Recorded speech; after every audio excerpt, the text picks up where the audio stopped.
Communication Workers of America, Alliance for American Manufacturing, Bio Green Clean, and the iSave team bring you Ed Schultz news and commentary Monday through Friday. On the heels of the big debate last night, is there going to be a breakout candidate that is seriously going to challenge Donald Trump? Now, the polling in Iowa, very close. One poll shows that Trump has a 1-point lead. Another one says that Cruz is up by 10. The national poll you can't argue with, 41% to 14% to his closest challenger, and that would be Trump, and then to Cruz. But it was Cruz and Rubio who had quite a battle last night. And the conservatives have been watching this closely, wondering when this simmering was going to catch fire. Bottom line here is that the Gang of Eight seems to be haunting Marco Rubio.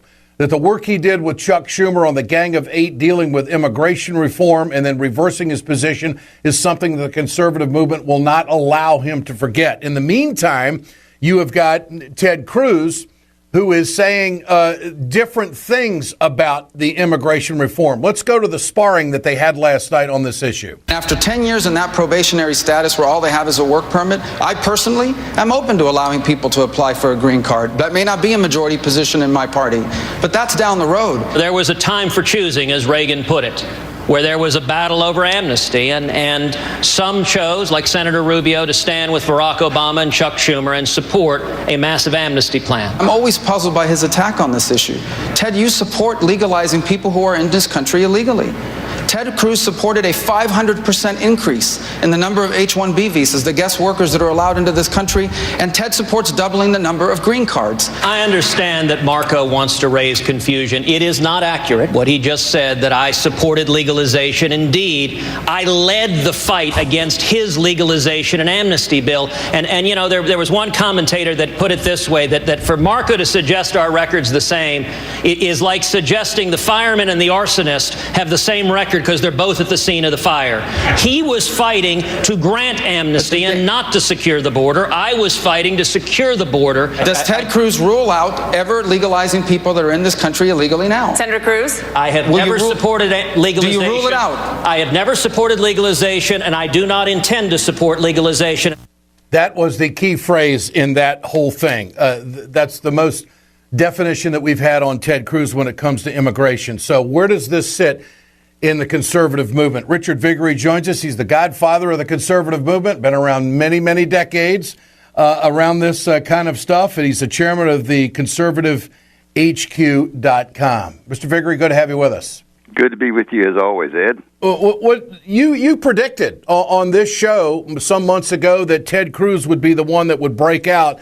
He seems to be breaking out. But what did you think of that exchange last night between he and Rubio? Well, it was a positive for Cruz and a negative for Rubio. It plays to the brand. I mean, he came on the scene as a Tea Party conservative after the 2010 election, but he quickly began to move into the establishment arena, and that Gang of Eight has just, from a marketing standpoint, which is what I do, he's been branded, and he's got that brand over him, and all last night's exchanges back and forth was to reinforce that very negative brand and when you're running in the Republican primaries. So he took a hit last night, no question about it. So do you think Rubio can rehabilitate himself on this issue with the Gang of Eight baggage that he's got? Well, the way I see it, Ed, is for all intents and purposes, it's really a three-person race right now. I think Carson is really, the walking dead, so to speak. So it's Rubio, Cruz, and Trump. And I think when the race really gets heated, March, April, I think Trump will slip away, and you'll have a two-person race. Rubio on the establishment side, and Cruz for the conservatives. And when it comes down to a two-person race between Rubio and Cruz, it's not really a fair fight because the conservatives, I think, will run away with that fight. This is a very interesting race. We've not had this in my lifetime, literally in my lifetime, where the establishment vote was so divided at the presidential level. We've got 4, 5, maybe 6 candidates fighting for that establishment vote there, which is only about 25-30% in the Republican primaries. And then the conservatives have always been divided in many ways. This time the conservatives are moving strongly to support Cruz, and so I think by April, Trump will have been gone, and it'll be a two-person race, and I think Cruz at the end of the day will kind of walk away with it comfortably, I think. Okay. Did Cruz seal it last night with this statement, "I have never supported legalization, and I do not intend to support legalization"? Is that strong enough for you?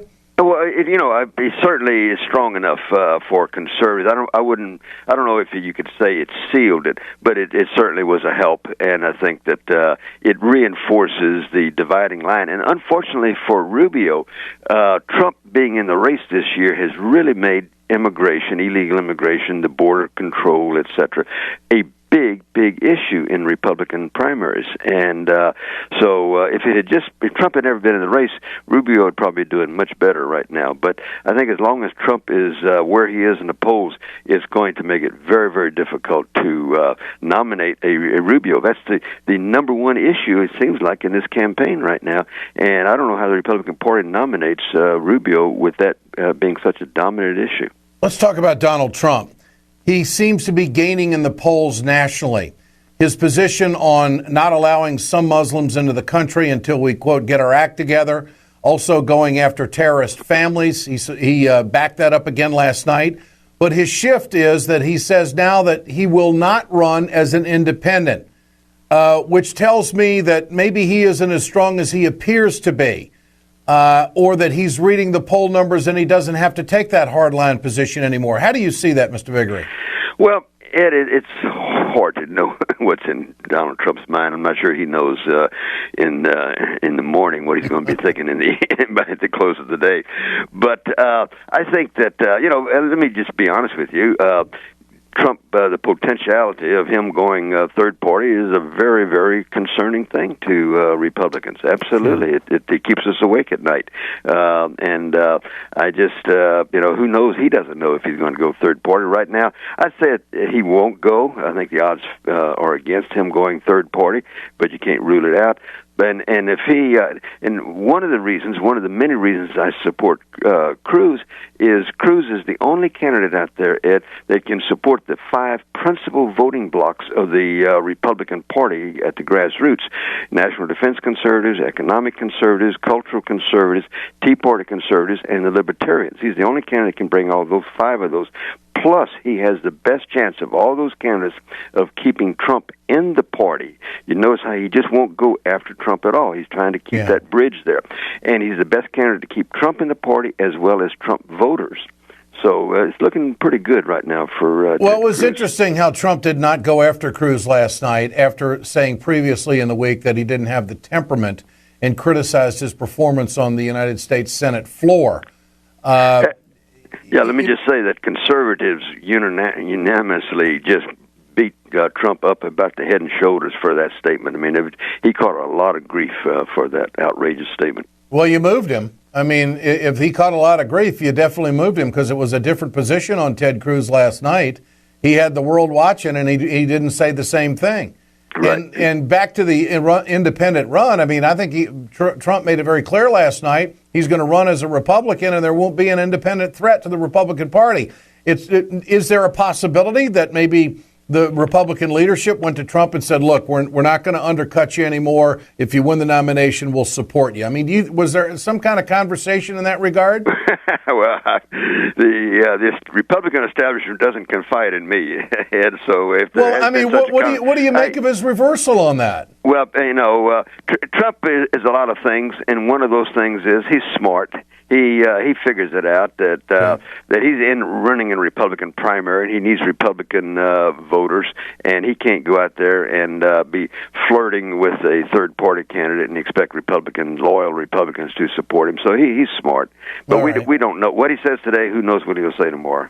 All right, but you say he's going to eventually fizzle out. He will. And people have been predicting that for months, but he continues to roll in the polls. But you were certainly correct on Ted Cruz. He clearly is number 2 in all of this, and he may win Iowa, although winning Iowa hasn't been the shoe-in for every Republican in the past. You can look at Huckabee and look at Santorum on that. Now, the other thing is the NSA surveillance. There was a real difference of opinion between Rubio and Cruz last night on that. Are you comfortable with this exchange? This is cut 3 on the list. Here it is.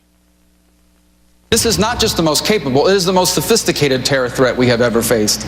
We are now at a time where we need more tools, not less tools. And that tool we lost, the metadata program, was a valuable tool that we no longer have at our disposal. Marco knows what he's saying isn't true. What he knows is that the old program covered 20 to 30% of phone numbers to search for terrorists. The new program covers nearly 100%. That gives us greater ability to stop acts of terrorism. There is nothing that we are allowed to do under this bill that we could not do before. This bill did, however, take away a valuable tool that allowed the National Security Agency and other other intelligence agencies to quickly and rapidly access phone records and match them up with other phone records to see who terrorists have been calling. Because I promise you, the next time there is an attack on this country, the first thing people are going to want to know is, why didn't we know about it and why didn't we stop it? What about that, Mr. Viguerie? Is that just Senate minutia, or is that a key point in all of this? No, you're right. It's the Senate minutia. My thought is, Ed, mine eyes glaze over. I talk to a lot of conservatives every day, every week, and this is just not an issue of any importance to conservatives. No one believes that anybody up on that stage last night is really soft on national defense. They've got very different opinions about how to deal with our enemies out there. But that's a Senate issue that has no traction among Republican primary voters. All right. We'll check in again with you, Mr. Viguerie. Appreciate your time. Thanks so much. My pleasure, Ed. Bye. You bet.